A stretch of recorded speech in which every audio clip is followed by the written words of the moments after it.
of sexuality. Those are the images that it took, and it linked them to objects. And so advertising is both true and false at the same time. If it was simply false, it wouldn't work. But advertising is true to the extent that it reflects our real desires. As bizarre as it may sound for people who dream of fantastic wealth as a cure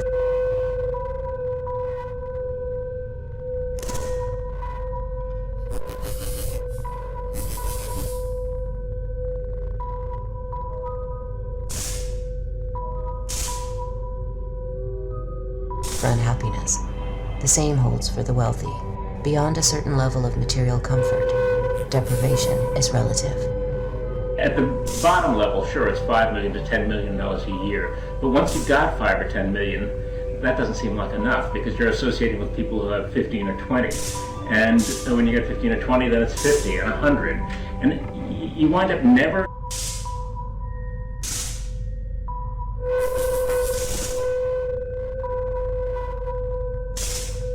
feeling as if you have enough. And in fact, people really never even thought of themselves as rich, even when they were colossally rich, because of this phenomenon that psychologists call relative deprivation.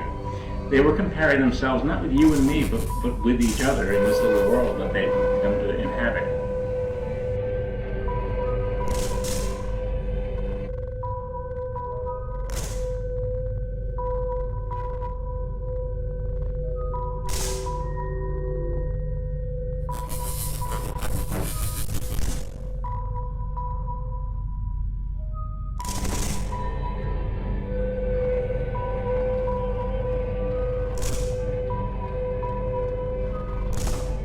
In his book, The Status Seekers, Vance Packard uses the phrase merchants of discontent to describe a deliberate strategy by advertisers of targeting the less affluent with status symbol messages. For someone with little chance of changing their social conditions in life, consumers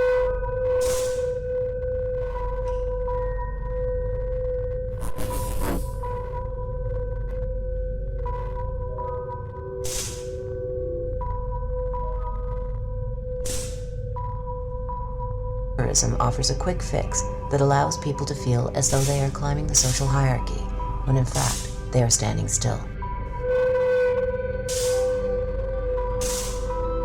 The strategy was particularly evident in mid-century automobile advertising. Studies found that people who lived in housing developments were more likely to park their cars outside of the garage than those who could afford more.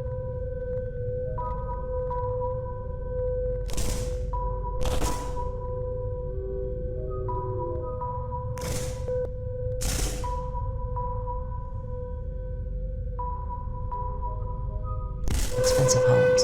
A typical example is this advertisement from Plymouth. It reads, "We're not wealthy, we just look it." The American way of life would be characterized by a myth which would seem to make political activism unnecessary. In the new democracy of material goods, there were an infinite number of possessions to be purchased by rich and poor alike. There was no need to change institutions because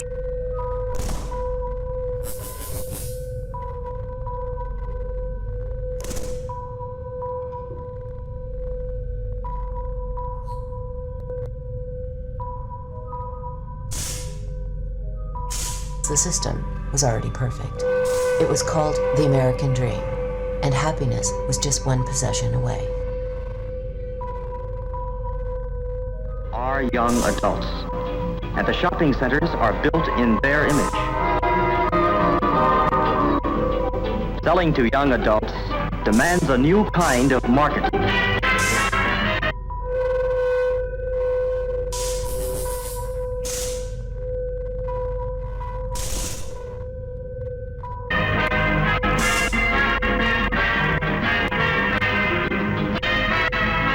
For these young adults, the shopping centers have built fountains, commissioned statues, put in restaurants, and freestanding stairways.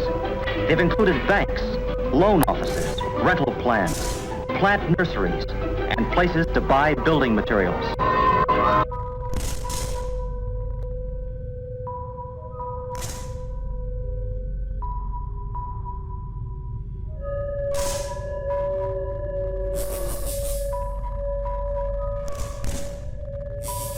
The shopping centers see these young adults as people whose homes are always in need of expansion.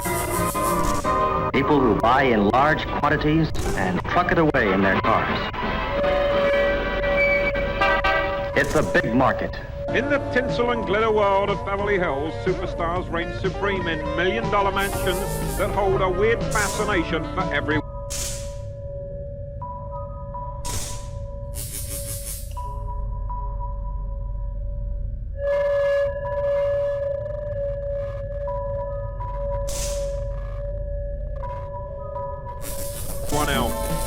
Visitors rubberneck for hours just for a glimpse through the guarded gates. But for one man already on the ladder to superstardom, just a look wasn't enough. For him, it was love at first sight.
We just had, at the time of this filming, it was just a few days ago, there was an incident at a Walmart in Long Island the day after Thanksgiving, where basically people were lining up for a sale, 5 in the morning, and one of the workers there was crushed to death, was actually trampled to death by these shoppers.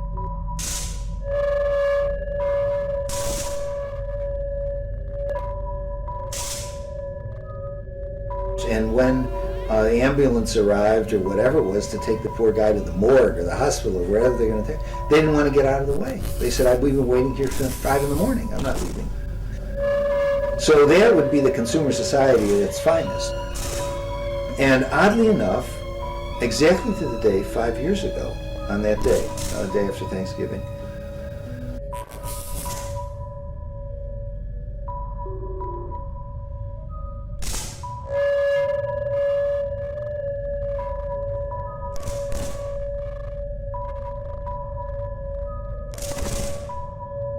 the same thing happened at a Walmart in Orlando. It was not a worker, it was a woman who was shopping there. And she wasn't killed, but she was trampled unconscious, and people wouldn't get out of the way for the medics to take her away. So when you get finally to that point, this is what Marcuse was talking about, and the whole idea of one-dimensional man and so on, was this tremendous emptiness again. And so I'm going to buy things to fill that.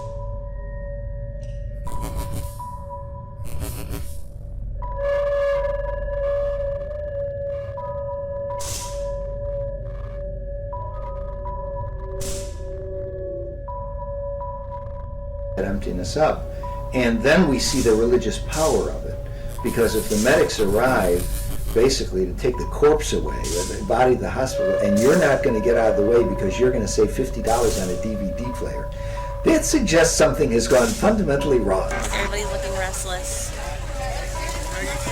Oh, that's an 8-minute countdown!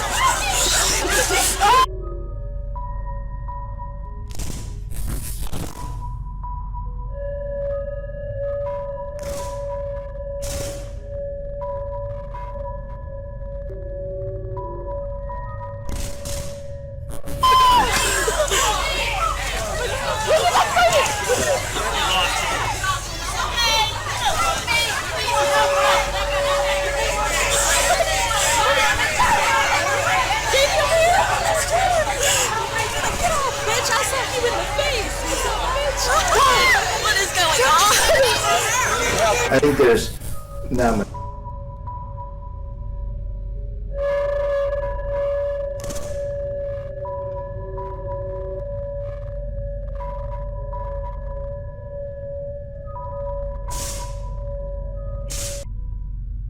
much difference between assuaging your anxiety by buying things and investing in the American dream. They seem to go hand in hand. The American dream is a story about how society works. The American dream says that if you work hard, you will succeed. Yeah, the bedrock of our economic success is the American dream. It's a dream shared in big cities and small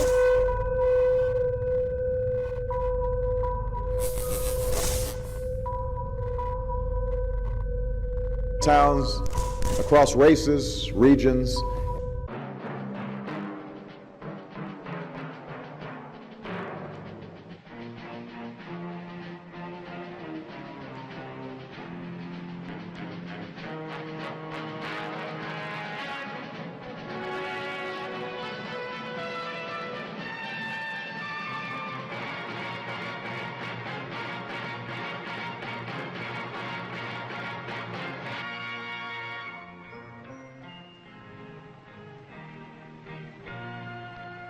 Some people have a deep, abiding respect for the natural beauty that was once this country. And some people don't. People start pollution. People can stop it. Write for Pollution Booklet, Box 1771, Radio City Station, New York.